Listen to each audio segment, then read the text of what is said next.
ಈ ಕಥೆ ಭಗವಂತ ಬಾಲಗಣೇಶ ಮತ್ತು ಕುಬೇರಂದು. ಕುಬೇರ ಸಂಪತ್ತಿಗೆ ಅಧಿಪತಿ. ಅವನ ಬಳಿ ಸಂಪತ್ತಿಗೆ ಕೊರತೆ ಇರಲಿಲ್ಲ. ಆದ್ರೆ ಒಂದು ದಿನ ಅವನಿಗೆ ಅವನ ಸಂಪತ್ತಿನಿಂದ ಅಹಂಕಾರ ಬಂತು.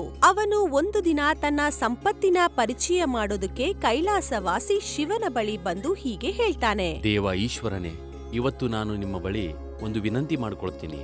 ನೀವು ನನ್ನ ರಾಜಭವನಕ್ಕೆ ಬಂದು ಆತಿಥ್ಯವನ್ನು ಸ್ವೀಕರಿಸಬೇಕು ಅಂತ ತಮ್ಮಲ್ಲಿ ವಿನಂತಿ ಮಾಡ್ಕೊಳ್ತೀನಿ.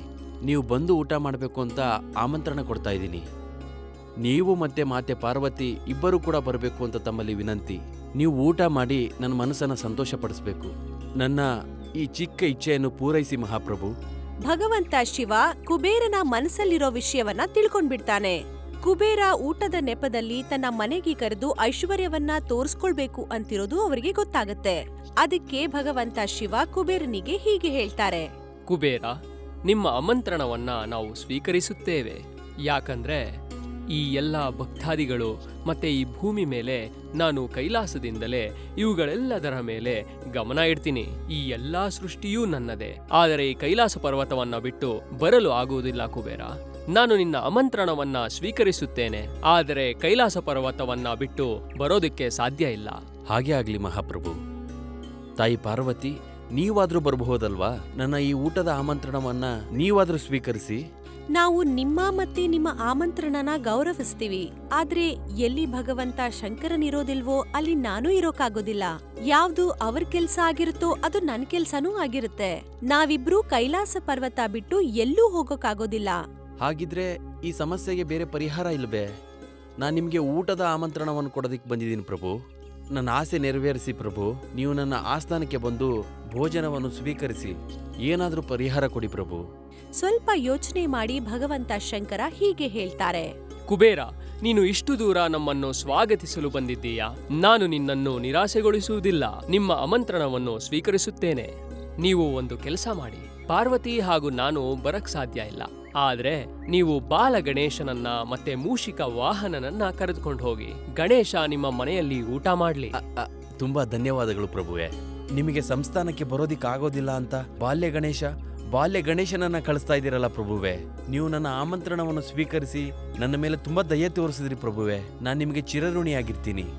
ತಥಾಸ್ತು. ಕುಬೇರ ತನ್ನ ರಥದಲ್ಲಿ ಗಣೇಶ ಮತ್ತೆ ಮೂಷಕ ರಾಜನನ್ನ ಕೂರಿಸಿಕೊಂಡು ತನ್ನ ಅರಮನೆಗೆ ಹೋಗ್ತಾನೆ. ಅರಮನೆಗೆ ಹೋಗ್ತಿದ್ದಂಗೆ ಮೂಷಕ ರಾಜ ಹೇಳ್ತಾನೆ.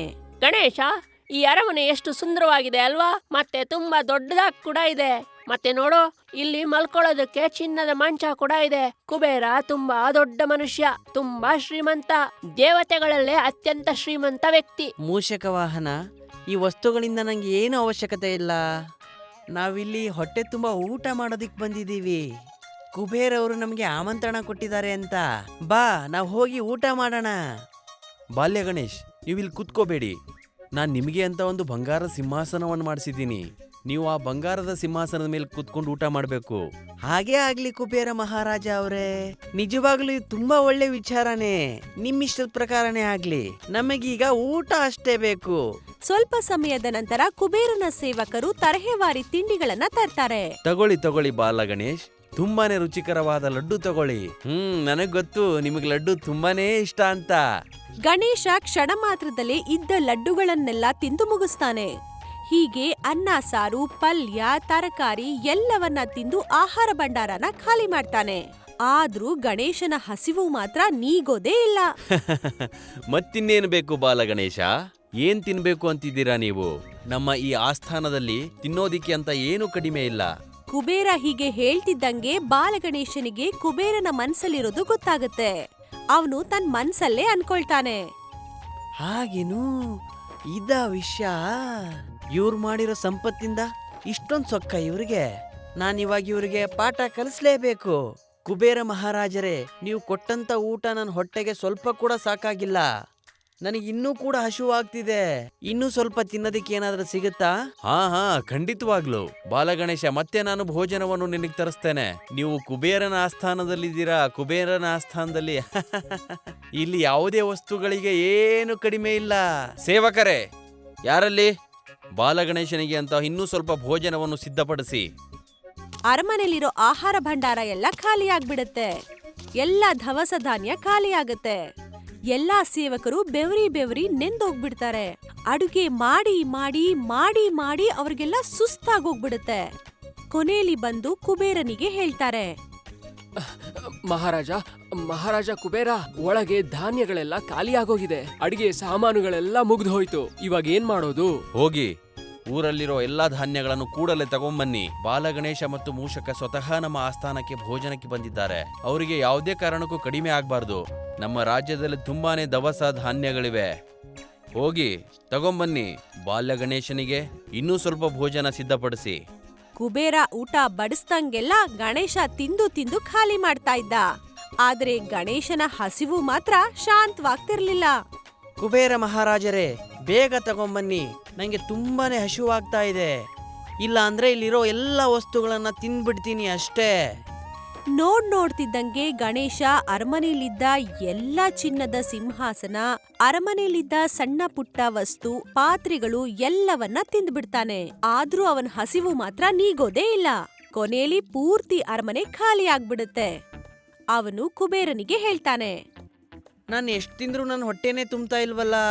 ನೀವು ನನ್ನ ಹಸಿವನ್ನ ನೀಗ್ಸೋದಿಕ್ಕಾಗ್ಲಿಲ್ಲ ಅಂದ್ರೆ ನಾನು ನಿಮ್ಮನ್ನೂ ಕೂಡ ತಿಂದ್ಬಿಡ್ತೀನಿ ಅಷ್ಟೇ. ಆದಷ್ಟು ಬೇಗ ತಿನ್ನೋದಿಕ್ಕೆ ಏನಾದ್ರೂ ತರಿಸಿ, ಇಲ್ಲ ಅಂದ್ರೆ ನಾನು ನಿಮ್ಮನ್ನೇ ತಿಂದ್ಬಿಡ್ತೀನಿ. ಅಯ್ಯೋ ದೇವ್ರೆ, ಇದೇನಾಗ್ತಿದೆ? ಬಾಲಗಣೇಶನ ಹೊಟ್ಟಿ ತುಂಬ್ತಾನೆ ಇಲ್ವಲ್ಲ. ನನ್ನಿಂದ ಏನೋ ತಪ್ಪಾಗಿರ್ಬೋದು ಅನಿಸ್ತಿದೆ. ಈ ಸಂಕಷ್ಟಕ್ಕೆ ಪರಿಹಾರ ಸಾಕ್ಷಾತ್ ಶುಭನೇ ಕೊಡಬಹುದು ಅನಿಸ್ತಿದೆ. ಬಾಲಗಣೇಶ, ನಾನು ಇವಾಗ್ಲೇ ಬರ್ತೀನಿ. ನಿನಗೆ ತಿನ್ನೋದಕ್ಕೆ ಏನಾದ್ರೂ ತಗೊಂಡ್ಬರ್ತೀನಿ. ನೀವು ಸಮಾಧಾನವಾಗಿರಿ. ಕುಬೇರ ತನ್ನ ರಥವನ್ನ ತಗೊಂಡು ಕೈಲಾಸ ಪರ್ವತದ ಕಡೆಗೆ ಹೋಗ್ತಾನೆ. ಹೋಗಿ ಶಿವನಿಗೆ ಹೀಗೆ ಹೇಳ್ತಾನೆ, ಹೇ ಮಹಾದೇವನೇ, ನನ್ನಿಂದ ಏನಾದರೂ ತಪ್ಪಾಗಿದೆಯೇ? ನನಗೆ ಊಟದ ಭಯ ತೋರಿಸ್ತಿದ್ದಾನೆ ಬಾಲಗಣೇಶ. ನಮ್ಮ ಎಲ್ಲಾ ದವಸ ಧಾನ್ಯಗಳನ್ನ ಖಾಲಿ ಮಾಡ್ಬಿಟ್ಟಿದ್ದಾರೆ. ಊರಿನ ಧಾನ್ಯಗಳನ್ನು ಸಹ ಖಾಲಿ ಮಾಡ್ಬಿಟ್ಟಿದ್ದಾನೆ. ಆದ್ರೆ ಬಾಲಗಣೇಶನ ಹಸಿವು ನೀಗ್ತಾನೆ ಇಲ್ವಲ್ಲ. ನೀವೇ ನನ್ನ ಕಾಪಾಡಬೇಕು ಪ್ರಭು, ಇಲ್ಲ ಅಂದ್ರೆ ಬಾಲಗಣೇಶ ನನ್ನ ತಿಂದ್ಬಿಡ್ತಾನೆ. ಕುಬೇರ, ನಿನಗೆ ಸಂಪತ್ತಿದೆ ಅನ್ನೋದು ಗೊತ್ತಿದೆ. ನೀನು ಎಲ್ಲರಿಗಿಂತ ಧನವಂತ. ಆದ್ರೆ ನಿನ್ನ ಮನಸ್ಸಲ್ಲಿ ಏನಿದೆ ಅಂತ ನನಗೆ ಗೊತ್ತಾಯ್ತು. ನೀನು ನಿನ್ನ ಸಂಪತ್ತನ್ನ ತೋರಿಸ್ಕೊಳ್ಳೋದಕ್ಕೆ ಅಂತ ನಮ್ಮನ್ನ ಸ್ವಾಗತಿಸೋದಕ್ಕೆ ಬಂದಿದ್ದೆ. ನಾವು ಬಾಲಗಣೇಶನನ್ನ ಕಳಿಸ್ಕೊಟ್ವಿ.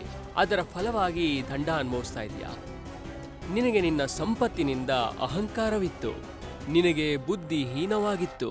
ನೀನೀಗ ಬೇಕಾದ್ರೆ ನಿನ್ನ ಪೂರ್ತಿ ಸಂಪತ್ತನ್ನ ದಾನ ಮಾಡ್ಬಿಡು. ಆದ್ರೂ ಗಣೇಶನ ಹಸಿವನ್ನ ನೀನು ನೀಗಿಸೋದಕ್ಕೆ ಸಾಧ್ಯ ಇಲ್ಲ. ಇದು ಆಗ್ಲೇಬೇಕಿತ್ತು.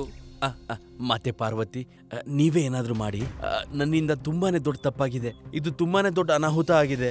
ನಾನು ಅಹಂಕಾರದಲ್ಲಿ ಮುಳುಗಿದ್ದೆ. ನನ್ನ ಅಹಂಕಾರನೇ ನಾನು ತಿಂತಾ ಇದೆ ಇವಾಗ.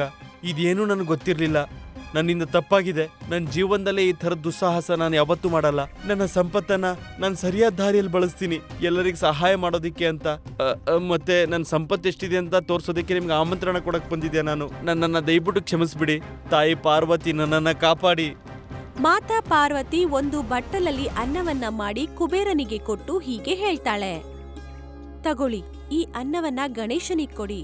ತಾಯಿ, ಇಷ್ಟೇ ಅನ್ನದಿಂದ ಬಾಲಗಣೇಶನ ಹೊಟ್ಟಿ ತುಂಬುತ್ತೆ ಅಂತೀರಾ? ನಾವ್ ಹೇಳಿದ ಹಾಗೆ ನೀವ್ ಮಾಡಿ ಸಾಕು. ಮಾತಾ ಪಾರ್ವತಿ ಮಾಡಿದಂತಹ ಒಂದು ಬಟ್ಟಲು ಅನ್ನವನ್ನ ತಗೊಂಡು ಕುಬೇರ ತನ್ನ ಆಸ್ಥಾನಕ್ಕೆ ಹಿಂದಿರುಗ್ತಾನೆ. ಬಂದು ಗಣೇಶನ ಕೈಯಲ್ಲಿ ಆ ಒಂದು ಬಟ್ಟಲು ಅನ್ನವನ್ನ ಕೊಡ್ತಾನೆ. ಅದನ್ನ ತಿಂದು ಬಾಲಗಣೇಶ ಹೇಳ್ತಾನೆ, ಆಹಾ, ಇದು ತುಂಬಾ ರುಚಿಕರವಾಗಿದೆ. ನನ್ನ ಹೊಟ್ಟೆ ಅಂತೂ ತುಂಬ ಹೋಯ್ತು. ಮತ್ತೆ ನಂಗಿವಾಗ ತಿನ್ನೋದಿಕ್ಕೆ ಏನು ಬೇಡ. ನನಗಿವಾಗ ತುಂಬಾನೇ ನಿದ್ದೆ ಬರ್ತಿದೆ. ಇಷ್ಟೆಲ್ಲಾ ನಾನು ಊಟ ಮಾಡಿದ್ರು ಕೂಡ ಈಗ ತಿಂದಿರೋ ಅನ್ನದಷ್ಟು ರುಚಿಕರವಾಗಿರೋದು ಯಾವುದೂ ಇರ್ಲಿಲ್ಲ. ಇದರಿಂದ ನನ್ನ ಹೊಟ್ಟೆ ತುಂಬಾನೇ ಸಂತೃಪ್ತಿಯಾಗಿದೆ. ನನ್ನ ಹಸಿವು ಇವಾಗ ಪೂರ್ತಿಯಾಗಿ ನೀಗಿದೆ.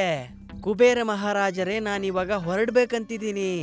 ಕುಬೇರನಿಗೆ ಅರ್ಥವಾಗುತ್ತೆ, ಮಾತೆ ಪಾರ್ವತಿ ತನ್ನ ಮಮತೆಯಿಂದ ಮಾಡಿದಂತಹ ಅನ್ನದಿಂದ ಗಣೇಶನ ಹಸಿವು ನೀಗ್ತೇ ಹೊರತು ತನ್ನ ಸಂಪತ್ತಿನಿಂದ ಅಲ್ಲ ಅಂತ. ನನ್ನನ್ನು ಕ್ಷಮಿಸಿಬಿಡು ಬಾಲಗಣೇಶ. ನನಗೆ ನನ್ನ ಸಂಪತ್ತಿನ ಅಹಂಕಾರವಿತ್ತು. ಅದೇ ಕಾರಣದಿಂದ ಅನಿಸುತ್ತೆ ಮಹಾಪ್ರಭು ಶಿವ ಆಮಂತ್ರಣವನ್ನು ಸ್ವೀಕರಿಸಿ ನಿಮ್ಮನ್ನು ನಮ್ಮ ಆಸ್ಥಾನಕ್ಕೆ ಕಳಿಸಿದ್ದು. ನೀವು ನನ್ನ ಅಹಂಕಾರವನ್ನು ಸರಿಪಡಿಸಿದ್ದೀರಾ. ನನಗೆ ನನ್ನ ಸಂಪತ್ತಿನ ಅಹಂಕಾರವಿತ್ತು. ಇಂದಿನಿಂದ ಮುಂದೆ ಯಾವತ್ತೂ ಕೂಡ ನಾನು ಅಹಂಕಾರವನ್ನು ಯಾರಿಗೂ ತೋರಿಸೋದಿಲ್ಲ. ಗಣೇಶ ಧನ್ಯವಾದವನ್ನ ಹೇಳಿ ತನ್ನ ಮನೆಯಾದ ಕೈಲಾಸ ಪರ್ವತಕ್ಕೆ ವಾಪಸ್ ಹೊರಟೋಗ್ತಾನೆ. ತಾಯಿ ಪಾರ್ವತಿ, ನೀವು ಒಂದು ಬಟ್ಟಲ ಅನ್ನವನ್ನು ಕಳಿಸದೇ ಇದ್ದಿದ್ದರೆ ನಾನು ಸ್ವತಃ ಕುಬೇರ ರಾಜನನ್ನೇ ನುಂಗ್ಬಿಡ್ತಿದ್ನೋ ಏನೋ. ಆಹಾ ಗಣೇಶ್, ನೀನು ತಂದೆ ತಾಯಿಯ ಮನಸ್ಸಿನ ಮಾತನ್ನ ತುಂಬಾ ಚೆನ್ನಾಗಿ ಅರ್ಥ ಮಾಡ್ಕೊಂಡೆ. ಕುಬೇರನ ಅಹಂಕಾರವನ್ನ ಅಳಿಸಾಕ್ದೆ. ಇನ್ ಮುಂದೆ ಕುಬೇರ ಈ ರೀತಿ ಮಾಡೋದಕ್ಕೆ ಸಾಧ್ಯನೇ ಇಲ್ಲ. ಹೀಗೆ ಗಣೇಶ ಕುಬೇರನ ಅಹಂಕಾರವನ್ನ ಮುರಿತಾನೆ. ಹೀಗೆ ನಮ್ಮಲ್ಲಿರೋ ಸಂಪತ್ತನ್ನ ಬೇರೆಯವರ ಒಳಿತಿಗಾಗಿ ಉಪಯೋಗಿಸ್ಕೋಬೇಕೇ ಹೊರತು ಬೇರೆಯವ್ರ ಮುಂದೆ ತೋರ್ಸ್ಕೊಳ್ಳೋದಕ್ಕೆ ಉಪಯೋಗಿಸ್ಕೋಬಾರ್ದು.